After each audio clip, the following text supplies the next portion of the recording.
Well, that's a new one on me. I was trying to go up the hill. I was in two-wheel drive. I didn't make it, started spinning. And as soon as that happened, the truck shut off on me and it told me to have to shift it to park to start it again. And now I got the little battery icon on there. Just because the tires started spinning going up a hill, the truck quit on me. What's that all about? Good thing I'm at my house. If I was out on a public road, that would have been kind of dangerous. Good grief.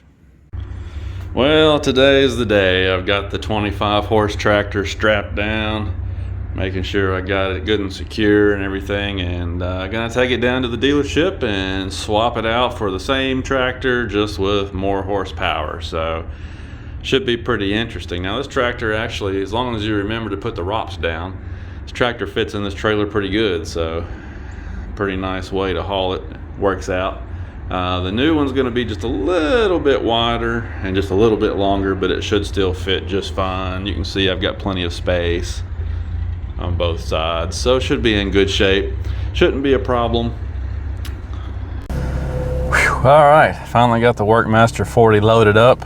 This is going to be interesting. This tractor is even heavier than the other one. The other one was heavier than the one we originally had, and this one's even heavier than both of those. So at this point, I've probably got around 8,000 pounds back there hooked to this truck, starting to get to the upper limit of what the half-ton EcoDiesel's rated for. So I'm sure it'll be fine, but it's going to be slow going on the way home because it's a really windy day. The weather is finally beautiful. We've deserved a day like this. Actually, it was like this yesterday too, almost 60 degrees, sunshine, a far cry from what we had all week last week. So it's really nice, but this time of the year, nice days come with the penalty of gusty winds, and the wind is trying to blow this big 24-foot enclosed trailer all over the road, so I gotta take it easy. But I'm gonna head home now, unload this tractor, and check it out. If you want a nice little 25 horse tractor, this is where she's gonna be. Big 3 tractor over here in Bloomfield, Kentucky. Well, it's unloaded and I'm just kind of going through everything here, checking like I did on the other one to make sure that the fluid in the rear tires is at the level it's supposed to be at, checking all the PSI in the tires, checking the torque on the lug nuts and all that kind of stuff. I was peeking around under here and you can see the differences right off the bat. Since it's a 40 horse, it's got to have all of that emissions equipment on it. So there's your big diesel oxidation catalyst / diesel particulate filter. I guess it's both things in one up there. You can see the fuel system. We'll go over there and look at that in just a minute. Check this out. See the turbo down there? That is the little bittiest, cutest little turbo I've ever seen in my life. I mean, it's very tiny. It's smaller than the alternator. Kind of funny actually. The alternator's easy to get to, and I mean, if you ever did have to swap out the turbo, it's at least easy to get to. The other side has the fuel system on it, and the cool thing about it is they did, you can see they did put a primer on there. So if you run out of fuel or if you change the filter or whatever the case might be, you can prime it right here, which is nice. So that's kind of cool. Starter motor, easy to get to. I mean, they do kind of make maintenance fairly easy. You can tell this tractor has been sitting there at the dealership for a while because it's got a lot of dirt up under here. The battery's still in the front where it's easy to get to. Air filter, simple to get to. I have no idea what this is. See this? I mean, that's just tied up under there. This tractor has 1 hour on it, so it's brand new. Nobody's ever used it before, so I don't know. I guess that's just something they did at the factory. You take that off here in a minute. But yeah, I mean, the 40 horsepower is a little different. You got a lot more stuff under the hood to deal with, which of course we all knew. You know, that's just the way it is these days. But it is very, very noticeable. I mean, you're talking an 88% increase in PTO horsepower, 70 some odd percent increase in engine horsepower, so it is pretty noticeable. You can see the hood is kind of rounded and sleek looking, so the hood is different than the 25. Also, kind of looks like the front of a 1950s Greyhound bus or something. Kind of looks like a Yellow Jacket maybe, or a Hornet or something. So the steering wheel is a tilt steering wheel, which the 25 did not have. The dash layout, which is kind of hard to see on the camera, but it's a much nicer dash layout. Much nicer gauge cluster. You can see a lot more information on there. The other thing I noticed immediately is that this tractor has more space. Even though it's basically the same size tractor as the 25, it's like 2 inches longer, and you can tell it when you get up in the operator station because there really is more noticeable leg room, you know, which for a tall guy like me is a pleasant surprise. I'm going to really enjoy that because I have to admit the 25 was just a little bit close to the knees, but this one's got more space in it. Other than that, it's pretty much laid out the same. I mean, your light switches and everything are the same. The brakes, parking brake, cruise control, hydro pedals, all of that's the same. Your range selector, 4-wheel drive selector, all of that's the same. So pretty much everything over here is the same. Really the only difference in the operator station is where they put the controls for the loader. Whereas you remember on the 25, it was up here on the loader. On the Workmaster 35 and 40, it's mounted to the fender. So a little bit more comfortable, a little more ergonomic, I guess. Now the loader is different on the 35 and the 40. This is the 140 TL loader, whereas the 25 has the 200 LC loader. And you can see that it's more rounded. See how the main beam there's rounded off? They say that they do that so that you have more visibility from the operator seat. You can see the bucket better. I don't know, time will tell, but that's what they say. It is still a quick park loader, so that's cool. It does still have a mid PTO on it. I think that on the 35 and the 40, you can get a mid mount mower, I believe, which I don't think you can do that on the 25. Even though the 25 had a mid PTO, it's more for like running a snow blower or something, I guess. So yeah, that's pretty much it. It's basically the same tractor, but it's a little bit bigger, a little bit longer, like 2 inches longer, 2 inches wider. So physically it's just slightly bigger. Obviously it's got more horsepower and a couple more creature comforts up in the operator station. Now the bucket is bigger, and I didn't really realize that, but this is actually a bigger bucket. The 25 had a 66 inch. I think this one's like 72 maybe, something like that, 70, somewhere around in there. And it's a little different because I was actually going to swap buckets with them. I had already drilled mine for my hooks and had some scratches and some wear and tear on it. So I told them, I was like, we can swap the buckets out real quick. You can keep this new and I'll keep mine. That helps both of us if you want to do that. They said, okay. So we went to swap the buckets, and this bucket, or excuse me, my other bucket from the 25 would not fit on here. Even though they're both skid steer style, we couldn't get it to work. So I don't know what the deal is with that. It's kind of making me nervous now. I hope that my brush crusher I just bought will fit on here. I mean, I thought skid steer was skid steer. I thought that was the whole point of it, was that it was a standard, you know? So we'll see, but it does have a bucket level indicator on it. So that's nice. But yeah, that's pretty much it. I'm gonna finish putting the air to the spec that I want. I like to run around 15 or so in the rear tires and like 35 in the fronts. That's what I like to do. That's in spec according to the manual, but it gives you a slightly better ride. So that's the way I like to set it up. But there she is. Pretty soon we'll be doing some work with this thing, and we'll do some more content on the tractor. Gotta get out here and do some work as soon as it dries up. You know, all that snow and ice melted, and so now I've got just a giant mud pit out here. But as soon as it dries up a little bit, we'll be out in the field working, and you'll see more of the old girl. We've got to come up with a name for her. We already named the truck the Blue Mule, so I gotta think of something for this. So now what I'm trying to do is find the work light wiring, and here it is. It was tucked on this tractor. It was tucked way down in there. You know, these tractors give you these nice little pigtails so you can hook your work light up right here. And then the idea is, if you buy the new Holland work light, you can mount it on the ROPS or something, and the light itself has a switch on it, because these are hot all the time. So if you connect a light to this, it's going to be hot all the time. That's why you get a light that has a switch on the back of the light. Then when you need it, you can just reach around and flip it on. But I don't have one of those. I went to Tractor Supply and just bought a universal work light. So what I'm going to do, you know, the last time we put a switch up there on the dash. I think this time I'm going to do something a little more simple and just run a switch in line with this to the light wherever I put the light. and then I can mount the switch wherever I want to around here. But I think that's what I'm going to do this time. At least I did find the wiring. I think I'm going to try to run it through this little hole right here maybe, and then button this back up. I had to loosen these bolts up. There's 4 of them, 2 over there and 2 over here, that I had to loosen up so that this bracket would be flexible enough to move that wiring harness around. But anyway, at least I found it, so I can get the work light back on, and then I'm going to start working on getting my rubber floor mat put back in. All right, so now it's time to put the finishing touches on here. I've got my hooks back on. Now this bucket on the 25 with the 200 LC loader, the bucket was what they call a heavy duty bucket, and this was double wall material right here.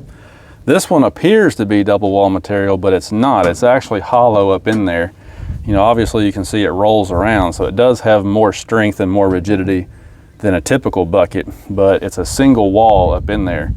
So I was able to use my backing plates, because when you buy these hooks you can get optional backing plates with them, and since this is single wall, I put the backing plates in there this time. So now I guess all I need to do is tighten all these bolts down.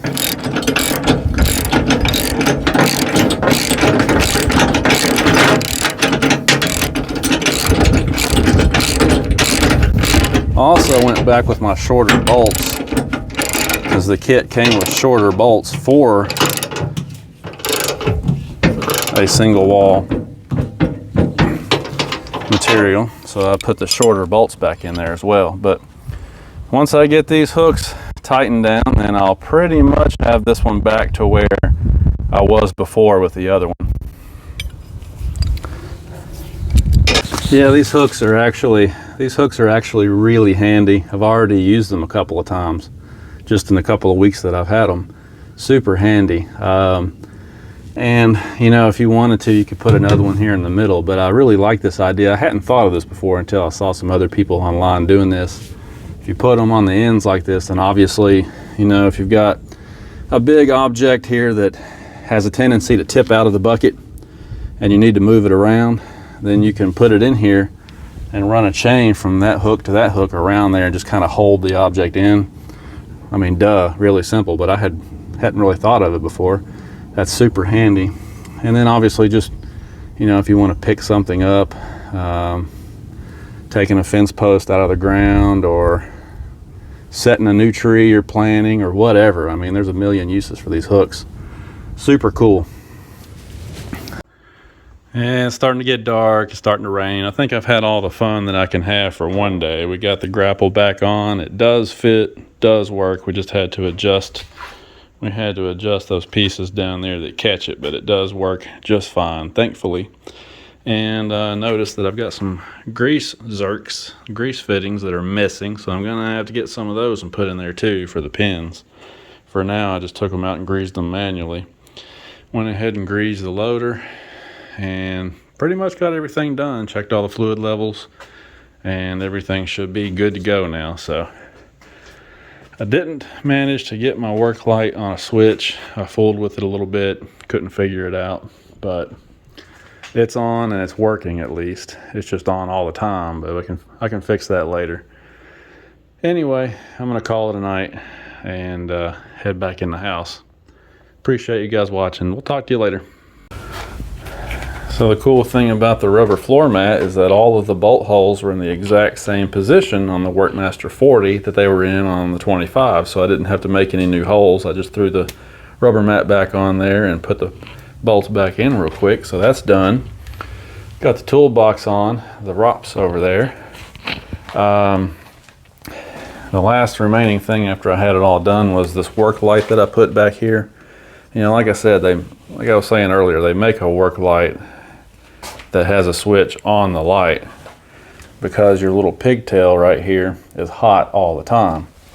But I already had this light, and so I didn't want to go out and buy another one. So I just used some materials that I had laying around the garage. I've got this bag here full of wiring and switches and terminals and all kinds of stuff that I've accumulated over the years, basically.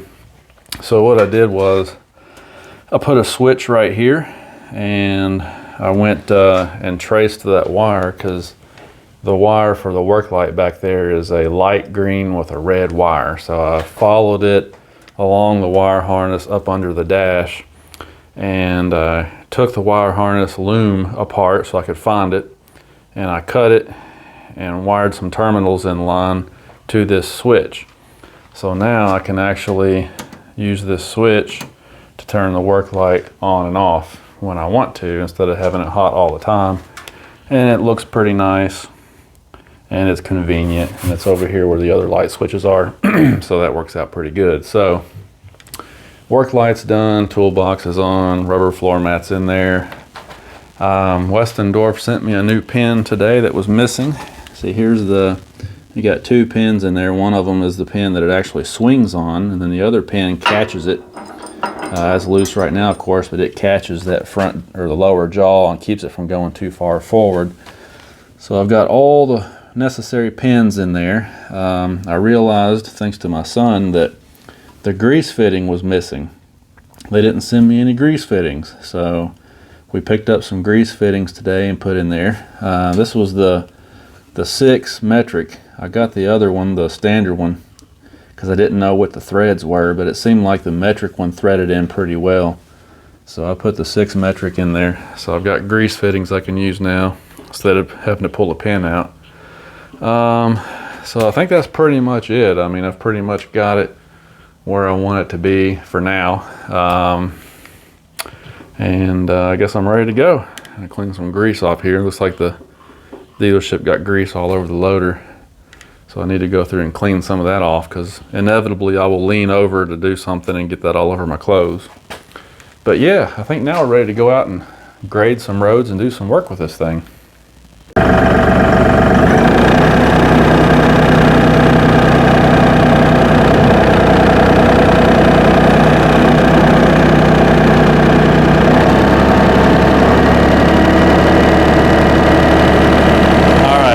Check this out. I'm at just a little below 1500 RPM. Put it in high range. I want you to check this out.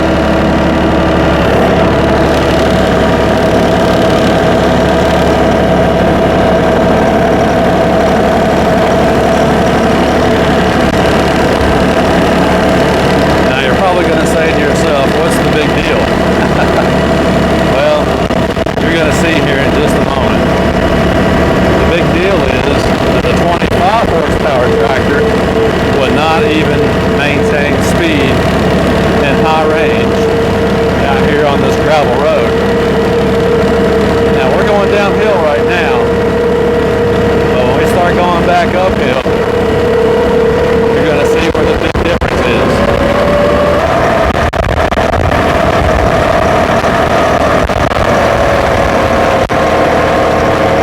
Check that out. We went right up that hill like it was not even there. You could hear the engine lug a little bit, but I'm only at 1500 RPM, so. Now this part of the road right here, you can see how it's just a little bit of an uphill grade. It's not really steep, but it's a little bit of an uphill grade. It's awfully bouncy out here.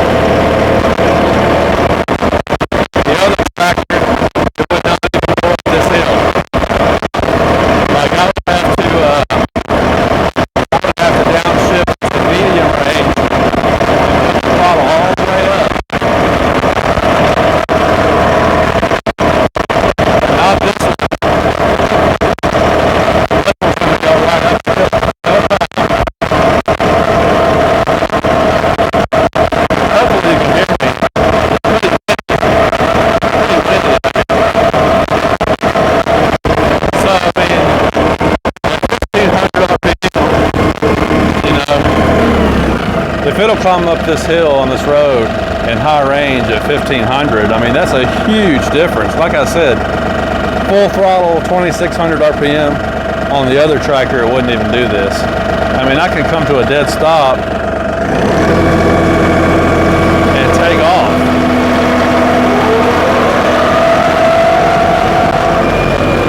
I mean, it's a massive difference. And the whole point here is that the things that you can do in high range on this tractor that you can't do in high range on the other tractor, well, that just shows you that if you shift down to medium range, you're definitely not going to have a problem. You know, so I'm going to be able to work in medium range on this tractor.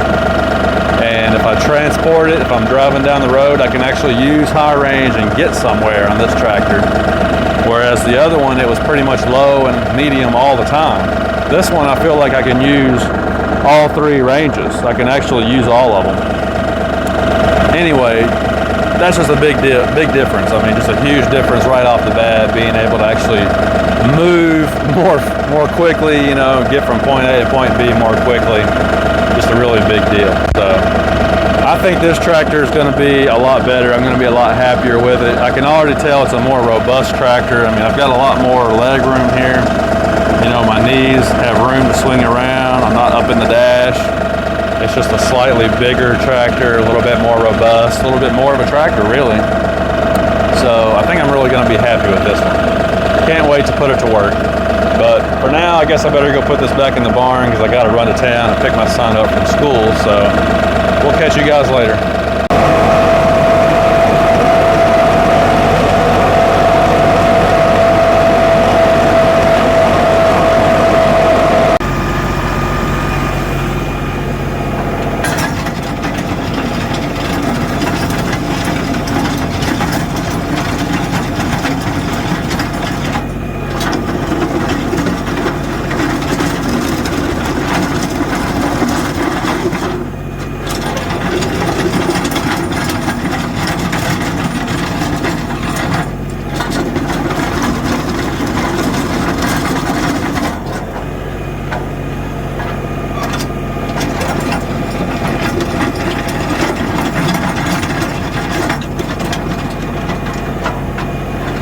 Trying to scratch up some material and kind of scratch up the gravel around those potholes, you know, scratch them back up, and that way I can fill them in with some material after I pull the teeth back up.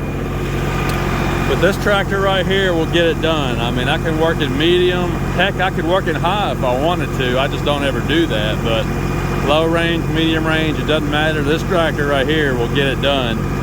I love this. The extra horsepower is really worth it. I'm really happy with this.